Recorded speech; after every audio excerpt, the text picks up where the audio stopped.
Yeah. Danny Emmerman with the SF Standard over here. You spent 7 of the last 9 years with Boston, won a championship, your family's there. How difficult was the decision to leave?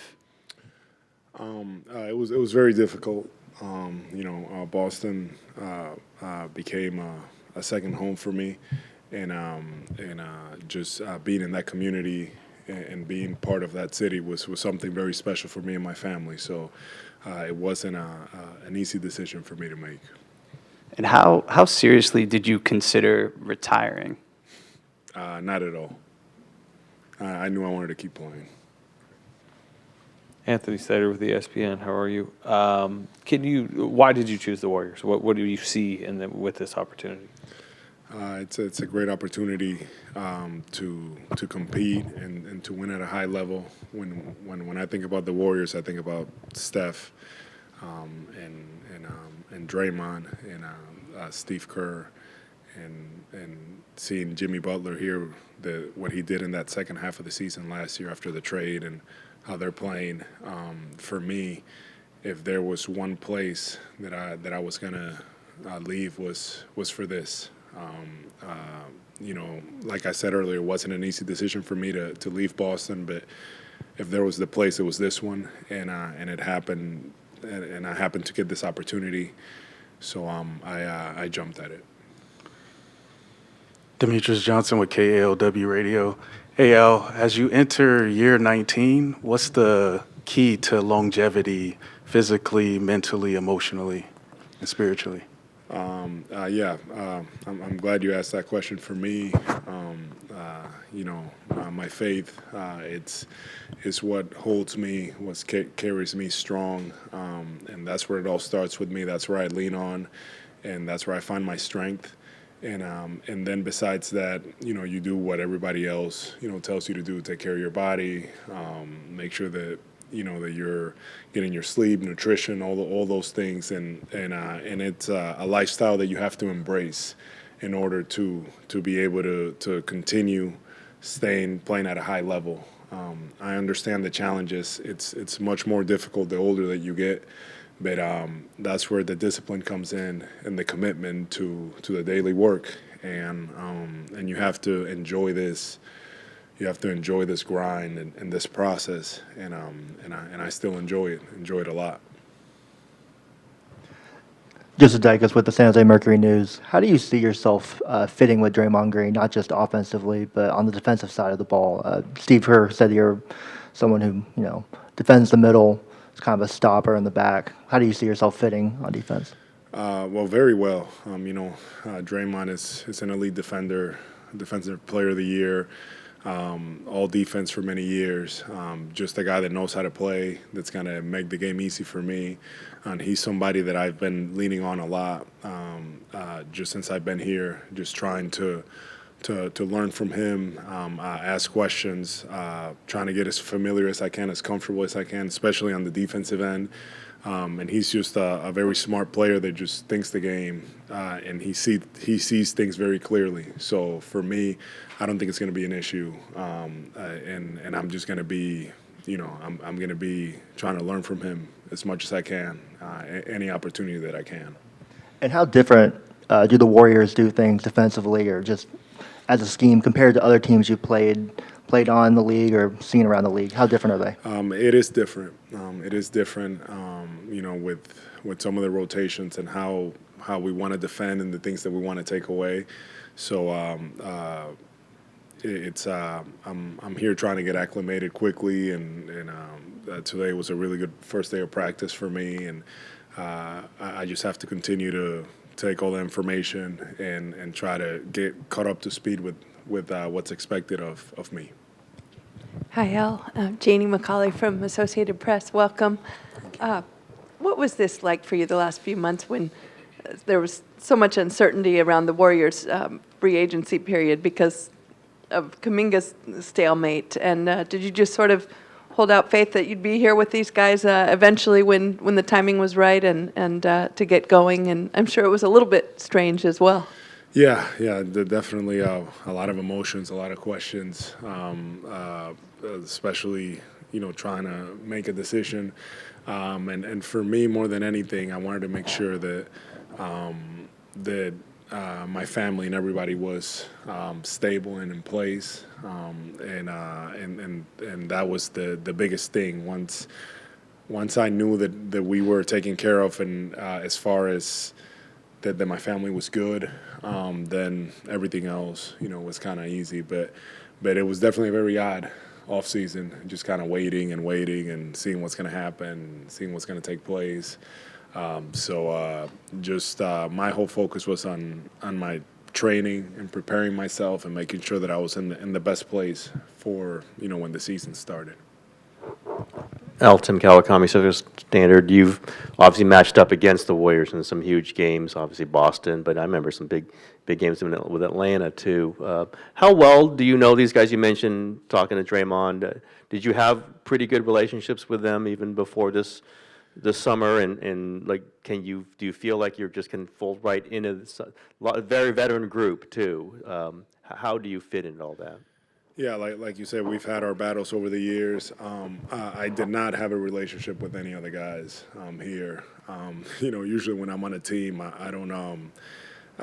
You're not going to see me at half court at the end of games, hugging guys and socializing and doing all that stuff. I mean, maybe it'll change a little bit now because Drew Holiday's in Portland, KP's in Atlanta. Now I'll see some of my former teammates, and it'll be maybe some more affection in that way, but I don't have a relationship with any of the guys, so this is all fairly new.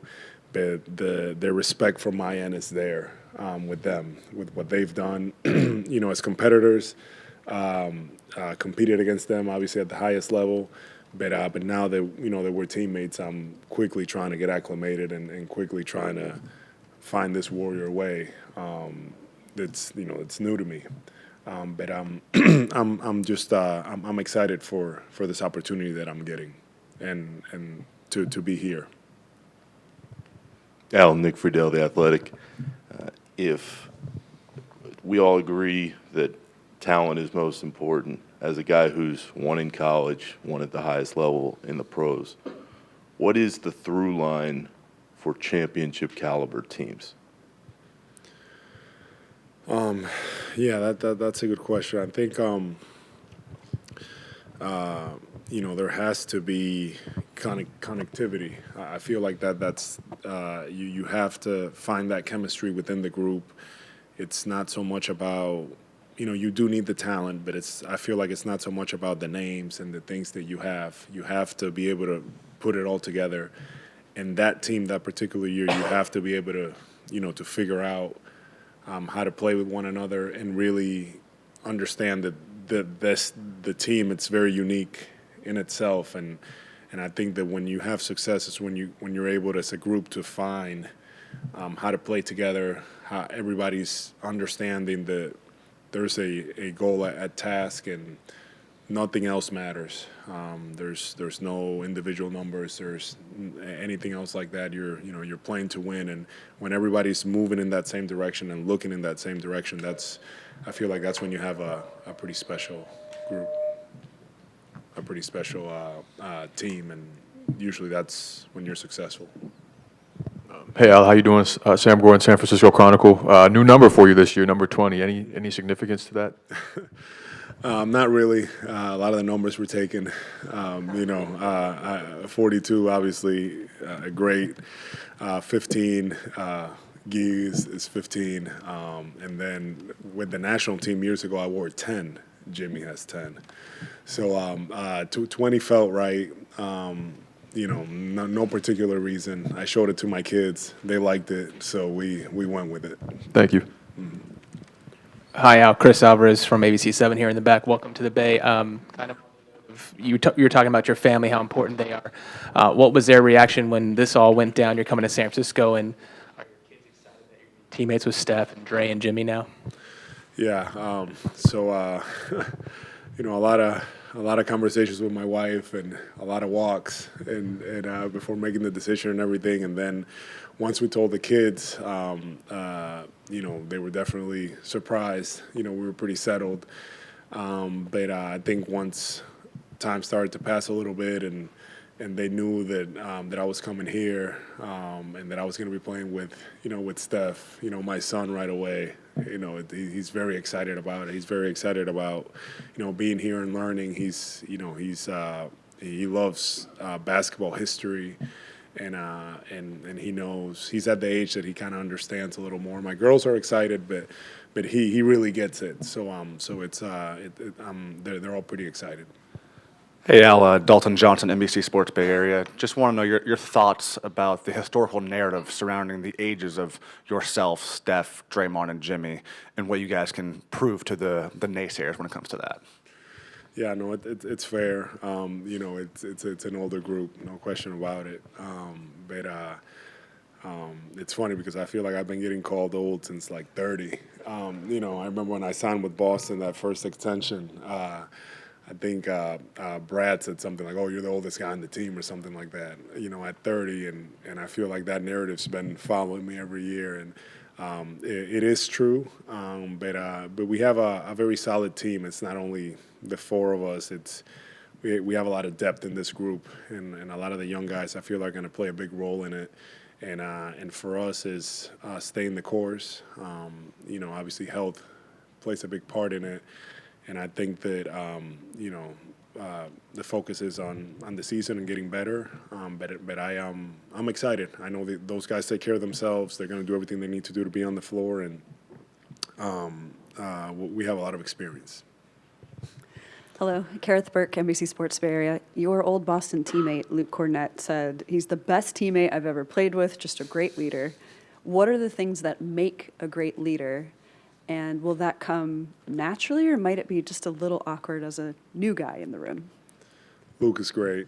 I miss Luke. I think that for me, it's very clear. Draymond is our leader here, and then Steph and Jimmy as well. And I'm gonna just kind of follow suit and continue to look to learn from them, take guidance from them, and be here for whatever is needed from me. And there will be times that I'll probably step in, and if there's something that needs to be said, it'll be addressed. But I'm coming into a team that's already very established and has those leaders and has that identity. So I'm just very, very happy to just to be here, to have this opportunity. Hey Al, Kenzo Fukuda with Clutch Points. A lot of people are excited about your fit with Steph Curry offensively. I think Steve was saying I don't think he's had a stretch five like of your caliber before. I was wondering how do you sort of foresee your fit with Steph? Yeah, no, I'm excited. I'm excited just to to be able to be on the floor with him and not have to chase him around and try to contest him and all that. So the fact that we're on the same side, it's something that it's special for me, and I'm really gonna try to take advantage and learn from him as much as I can. He sees the game in a very incredible way, and I'm just gonna follow suit and really lean on him and lean on Draymond to kind of show me the way.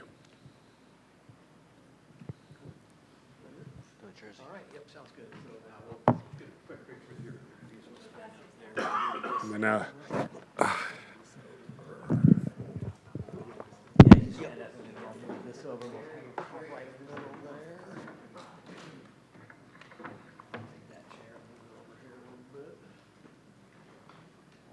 it was a long way you made. Oh, right here? Yeah. Right there, big smile on your face.